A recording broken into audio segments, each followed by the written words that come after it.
Hello viewers, welcome back to the Card Mat. I'm going to do a performance and a tutorial on a trick called the 3 Card Monte 2.0. I put this up on my other channel the other day and there was a lot of interest in it. So I thought I'd get it out there, let people know how it's done. I seem to confuse a lot of people. I'll leave a link in the description box below if you want to go and check out my other channel. But I say, pretty nice trick. It looks more advanced than what it is. I suppose anybody could really do it. A little bit of practice and anybody could do it. With that, let's see the performance.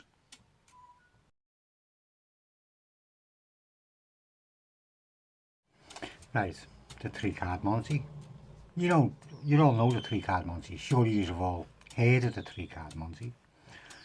Some of you I suspect have seen it being performed live, and a few have probably played the 3 Card Monte, and you probably lost as well because it's a scam, isn't it? It's a street con, it's a hustle, it's a way for somebody to relieve you of your money in a nice way.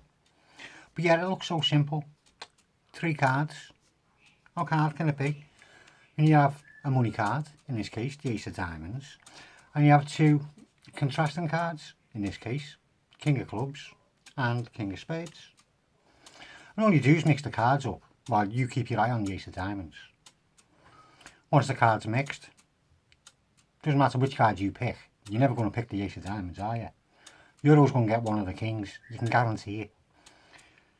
As I say, it's a hustle. But I want to try and make it a bit easier for you. Because I'm going to take the King of Clubs. We're not even going to use him. But I'm going to leave him just up there, out of the way. And we'll just use these 2. Obviously we've got the money card, the Ace, and we've got the King of Spades. Right, now in 3 Card Monte the cards get mixed up, so I'm going to have to mix these up. And you just keep your eye on the Ace of Diamonds. But to try and confuse you as I'm mixing them, I'm going to keep on talking. I'm going to talk pretty quick just to so I can try and confuse your senses and you've got no idea at all of what's going on. Right? Which one's the Ace of Diamonds? You seeing that one? Now that's the King of Spades. I told you, you're always going to pick a king. No matter what goes on, you're always going to get the king. You're never going to get the ace. But I'll tell you what, I'll try and make this even fairer for you. I'll mix these up again, but I'll leave that king facing up until the end. So again, I'll keep on talking very quickly because I don't want you to see where the ace is going. I want you to lose control of it altogether. Right. Now which one is the Ace of Diamonds? You seeing that one? I know, because that's the King of Clubs. Because I did say at the start, whatever happens, you're going to pick a king. And just to make sure that you always pick the king, I put the Ace of Diamonds up there at the start. The 3 Card Monte, no matter how easy they make it look, you're never going to win. I hope you enjoyed that, and if you want a tutorial, don't go anywhere.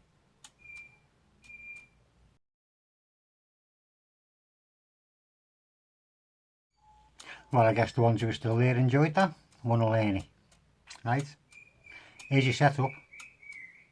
Well, not really, because you have them behind there. You have a King of Spades, or whatever card you want to use. You have one of them, and you have 2 of the other 2. And all you do is stick your money card on the top of one, and cover your money card with the other one. That simple. And yet it probably confused a lot of you while you were watching it. And all you do is have them all facing down at the start.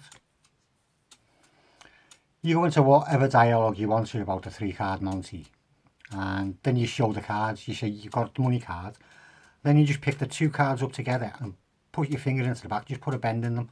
Otherwise you just might get a little split if the cards aren't perfect. Put a little bend into it and show that you got the money card, and watch it doesn't split to the sides either and give a little flash on the corner. So be very careful as you pick it up. It will take a lot of practice getting used to actually picking a card up. But you've got to pick it up as a double and keep it looking like one. So you show the money card, you put it back down again, carefully, making sure it doesn't split.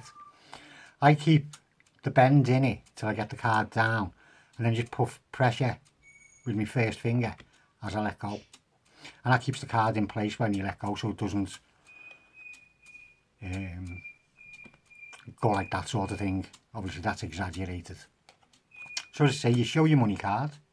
Now this one's your double, so be careful picking this one up, and do the exact same thing. Put your finger into the back of them and bend them and go, we've got the ace, the king of clubs, and we've got the king of spades, or whatever two cards you're using, and put them back down again. Then explain about them getting mixed up, or whatever, as I say, whatever dialogue you want to use. Then you say you're getting rid of this one to make it easier. So again, you pick it up, making sure it doesn't split. Show it's the king and put it back down. Now here's the clever part. I'll do this exposed so you can see exactly what's going on right from the start. You go like that, and you go like that. So I just got rid of that king and left the ace up there. So all you're doing is putting the card down, putting your fingers on. I'd say, if you can imagine the index on this side, your fingers are just underneath where the index would be. And then you push it up, but push it up straight so it doesn't waver to the sides and flash the other card. So you're just pushing it up, and when you get it so far up, all you're doing is putting your hand down on it and pulling that back. Don't go too far, because you'll end up flashing it. You can see there. You want to catch it so it's in like a very low palm. That's the type of thing you want to get with it.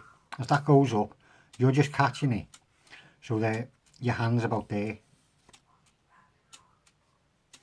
And then you're just pulling it back, getting it so far, and you're just letting it drop off the end of the table. So that's how you get rid of that one. That one's been deaded onto the table. And you say you're going to leave the king of clubs up there, and you emphasise again what card it is. It's the king of clubs. They've seen the king of clubs, and they're they would have got the king of clubs, wouldn't they? You got the king of clubs on the top. No, you got the king of clubs on the bottom, because you've been showing the king of clubs. You show the king of clubs, put it down, pushing the top card up, pulling it back, and that one goes. So you just got rid of the king of clubs and left the ace of diamonds there. Right, now I'm back on speed. So, but you, as I say, you're emphasising that that's the king of clubs. Then you say, so I'm left with two cards, and always pick up the money card first. And again, pick it up so it doesn't split, and bend it so they can't see any gap at the side. And then as you're picking that one up, you're just bringing that one right the way back to the end of the table. And all you're doing is doing that. So it falls. So again, that one falls off the end of the table and into your lap. Again, you'll play around with that till you get the spring of it right, so it drops off.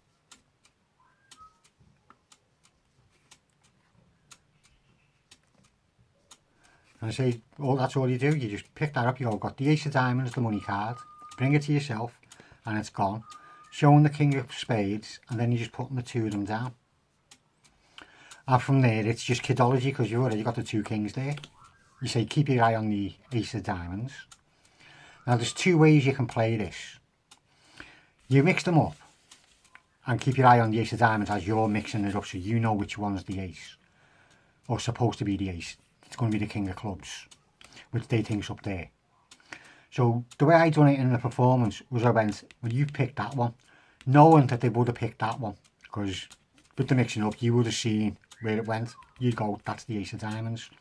I go, so you've picked that one, and it's the king of spades. Well, they know there was a king of spades there.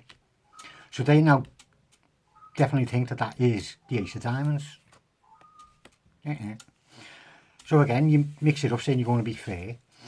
You can turn that one face down and say, just to make it look fair, we'll turn that down, but you know that's the king of spades. Which one's the king of diamonds?